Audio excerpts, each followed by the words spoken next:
Tapos, gagawin na natin ang pumpkin soup. So, na-blender ko na to. Ito yung niluto natin kanina. Na-blender ko na siya. Tapos, timplahan na natin. So, timplahan na natin. Konting sulfur milk. So, ginamit ko ay Arla full cream. Pwede naman gumamit ng iba guys. Pero mas maganda kasi ang imported. Kasi pure cow's milk talaga yun. Kaysa dito sa Pilipinas, parang feeling ko may halo. Tapos, lagyan natin ng konting Nestle cream. So, optional lang ang Nestle cream guys.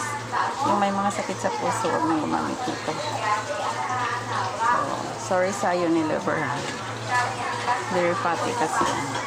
Kahit na galing yan sa plants, pero nakakabara pa rin yan ng puso. So, lakasan na natin ang apoy kasi init na natin ito. Tapos, timplahan ko na siya ng parmesan cheese. So, no need of extra salt. Parmesan na lang. Kasi malat ng parmesan, so hindi na ako magdagdag ng asin. So, hindi na rin ako magdagdag ng paminta. Tama na yung kanina sa pagluto ng squash. Kasi ang iinom nito ay ayaw ng maanghang.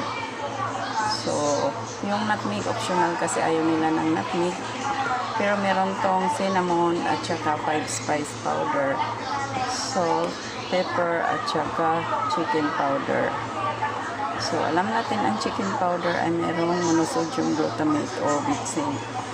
So, optional din yan sa ayaw. Pero mas masarap kasi kung merong bawal. May mga bawal na ingredients. So, ganyan lang pagluto nito guys.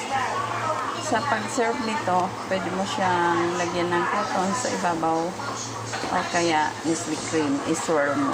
I-swirl is iikot mo siya. So, that's it guys. Thank you so much for watching. So, this is our pumpkin soup.